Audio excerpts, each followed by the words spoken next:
And I'm assuming well, okay, I don't want to assume, but she could either mean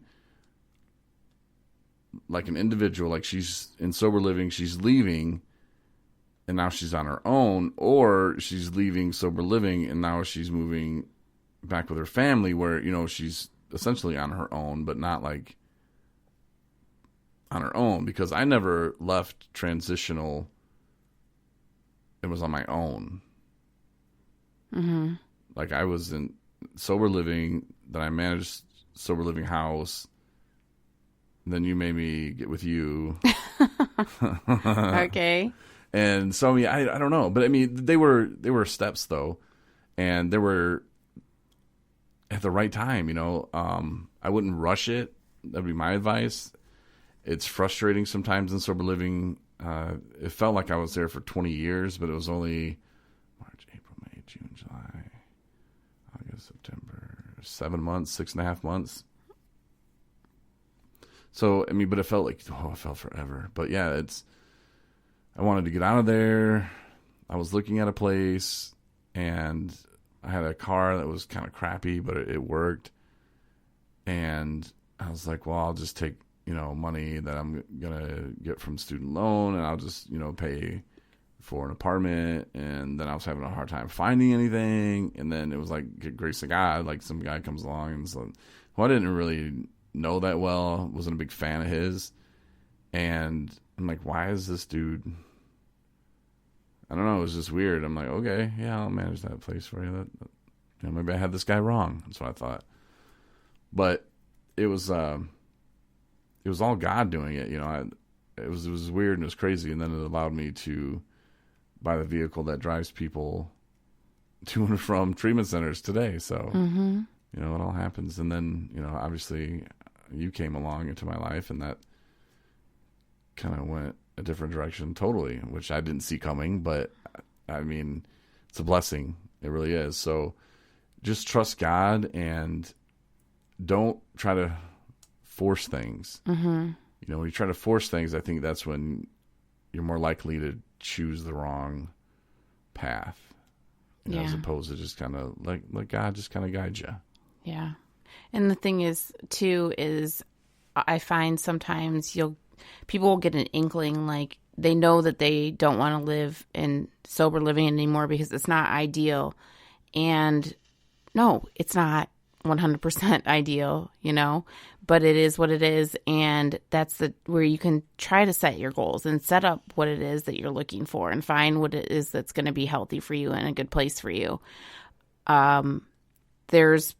I know specifically that there's, people who have tried to go out and get their own place because that sounds exactly what they want, like what they wanted to do. That's what they thought they wanted to do. I want to live on my own. I want to get my own place.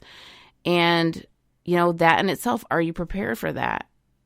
Are you prepared to be alone and, still be able to live a sober lifestyle? And because if all you have is work and your apartment, and you're not interacting with the community, and you're not taking advantage of,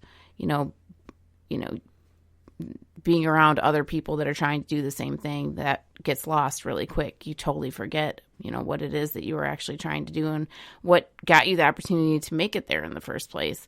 So it's all, what's going to be right for you, and what's going to be healthy for you. You just need to be mindful of where you're at and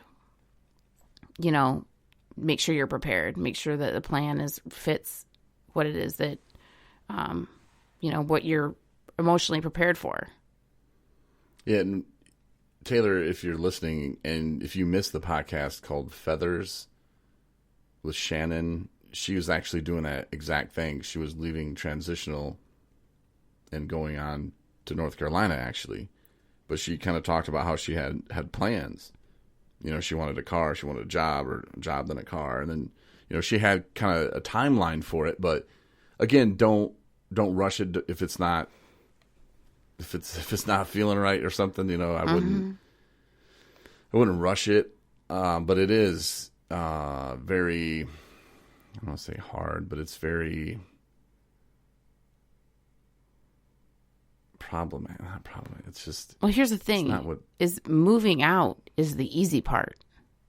It's the when you get there Right. And then, is how's your life going to be? What's like I've always said is what's it going to look like when you walk out this door? What's your plan? And they're like, well, here's my plan and blah, blah, blah. No, I mean, tell me about a day in your life next week, a week from when you leave here. What's it going to look like? You know, and if you can answer that, you know, I'm going to live here and I'm going to get up and go to do you have a job you're going to go to? Do you have, you know, are you living, you know, with a roommate? You know, do you grocery shop on Wednesdays? Do you go to meetings on Mondays and Fridays? And I'm not saying all that needs to be planned out like that. I'm just saying, no. I don't know what I'm doing tomorrow. I know, but I'm just saying in the whole scheme of things, like in the realm of things, is have an idea of what your life's going to look like. Because when you get out there and you went to the grocery store after you've moved in and you have a mattress on the floor and you're like, check the box, I moved out of sober living. Now I got a place of my own, you know.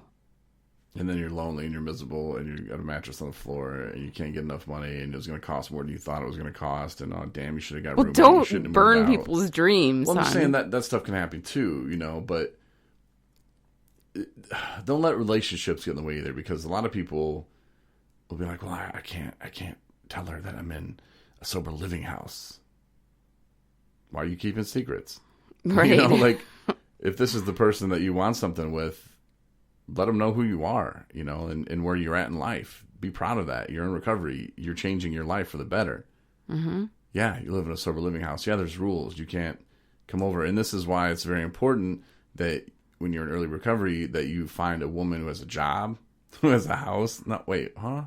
No, that was said by Jason, who owns Nathan's house. You know, this guy was like, man, I don't want to bring girls over and blah, blah, blah. He's like, well, quit dating chicks right out of rehab, man. It's like, why don't you date a real woman, you know, who has a job and a house and blah, blah, blah. And the kid was just like, oh,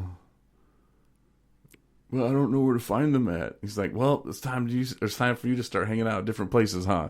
Or something like that. And then he like walked out and I'm like, man, that was pretty awesome, because he just kind of blew that kid's because he was whining about, it's not fair, you know. And that you'll get a lot of that in sober living too. It's people not wanting to just let go and just try something else. Mm-hmm. They still want to stick to their way, and you know, it's not fair for me. And, no, it's not. Stop doing drugs. You want to be here, you know. Like that's what I tell people. Because, yeah, you know, if you're dating someone who doesn't have their own house, well, then maybe that's just not the right one, you know. Or and not saying you have to have your own house, but I mean your own place, or you know, like something. Hotel rooms work too, you know. I'm just saying, but don't be running around whining why you can't have your woman over and sober living. That's just silly. But well, now I'm getting evil stares. So I'm staring at you. Thanks, evil. Taylor, for your question or your topic. Oh, again, keep calling it questions. All right, so we talked about the election, and there's something that I posted last week, and it's nothing like telling you who to vote for or anything like that. I don't think. I didn't. What? Don't roll your eyes at me. It's not political, but it is. It just kind of talks about voting recovery, and I think it gives a little breakdown on some of the candidates who are more for recovery, who understand recovery. So if you want to vote based on that. Oh, absolutely. I'm down with that conversation. Yeah, you know, but do some research, you know. Maybe it's something that you don't want to vote for. I don't know. Mm-hmm. It's like, hey, we're going to put recovery people on boats. I wouldn't vote for that because I don't want to go on a boat. Just saying. I don't think it says that at all. I would put money on that it does not. So this is a website? What is this? It was like an email I got, I think, and then I forwarded it. So it breaks down which candidates are, you know, in tune with or supportive of that's the what recovery. They said in the email that it was going to do, but I didn't read it because. Well, I would be interested in looking into that. My short-term memory is bad, and you know I'm voting by mail, so we got the little packet in the mail the other day, so I'm going to be voting. But you know, if I would read that stuff now and names, I'm horrible. I would get them all confused, but I like the fact that I can vote by mail, and I can look at candidate, you know, because normally it would just be like, okay, well, there's Bob Smith. Oh, I hated that Smith kid in school. And then there's, Right. Leanna Rendell. Very Like, uninformed. hey, Danny was a friend of mine, the same last name. I'll vote for her. Yeah. And seriously, that's how I do it most of the time. And that's stupid. Yeah. That's a stupid way to vote. So, and, that's all on me. I'm not saying that I'm just saying, like, me not doing research and just going in there and like, hey, I'm going to vote for recreational weed, or I'm going to vote for trash cans to be in Fort Smith, Arkansas. Like, I would go to vote for that and then just, oh, yeah, president, sure. But I think this election is going to be a little different, where I can sit in front of a computer and go, let me just look. Yeah. And actually vote responsibly. Yeah, I think that's important. And voting is important. Yeah, for sure. And it's not too late, like, I don't think. No, you can still get your absentee ballot if you have your mailing address for your resident. Wherever you're resident at. I think I just went to michigan.gov. But whatever state you're in. It was like within a week we got it. Yeah, it came quick. And then we just had to mail it back within, like, I think a week of the election. I don't remember. I need to. Yeah. My short terms. Every really vote bad. counts. Every vote counts. Like, my brain just says, not important. And it kicks it right out. Because I knew, I'm like, well, I'm going to vote way before then, Mm-hmm. So I just don't even pay attention. Makes room for all the other. Oh, twittering. No, but, just important stuff in my life. Like fantasy football and what tight end I should pick up next week. Man, I got my ass kicked. How's by school Brooks going? This week. Oh, school's great. I still have to do my psychology stuff tonight, so that's good. I'm going to do it in bed because my back. See, my back. I know. My kidneys. What if I got kidney? Oh, I'm not even going to say that because I already said I'm not going to have that. I'm not going to.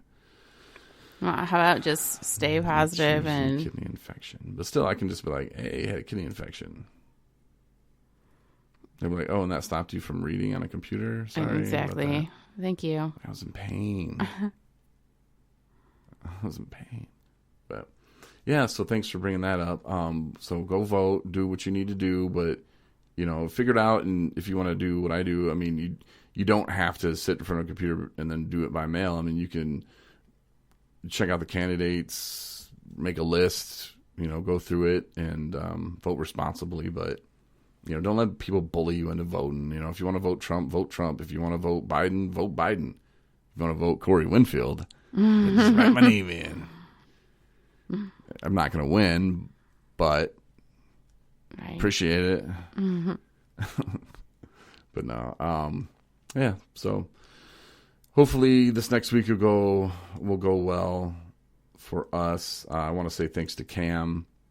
He put a big shout out on his Facebook, and shared the podcast in 217 Recovery, and he told his friends to listen, and people, if they had any problems with addiction, to listen. And he just said some really nice things about us. So I wanted to make sure I said what's up to Cam.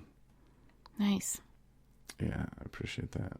I know you do too. Mm-hmm. We all do. I'll have a new blog tomorrow. You're gonna have a new blog sometime. I am.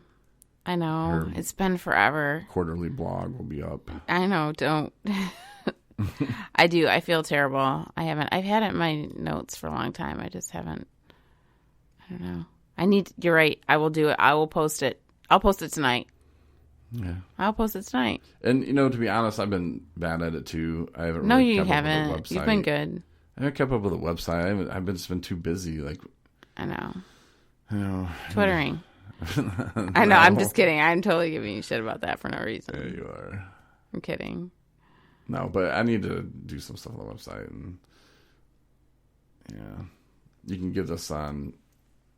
And this is, I don't know, it's confusing because, like, a long time ago, Amazon, I'm talking like 6 months ago, were like, hey, we're going to be doing podcast stuff. We want 217 to be part of it. And I'm like, yeah, sure. And so, like, and then they came out a month or so ago and like, hey, we now have podcast stuff. I'm like, yeah, well, ours has been there, But now they're like actually like going hardcore with it. And if I type in 217, like, it pulls up Broken to Beautiful and it pulls up Project Nation. But not us. But then if you ask, hey, Alexa, pull up 217 Recovery podcast, pulling up 217 Recovery. Doesn't it say 217 Recovery? I think it's 217 is what she. Oh, calls does it. she?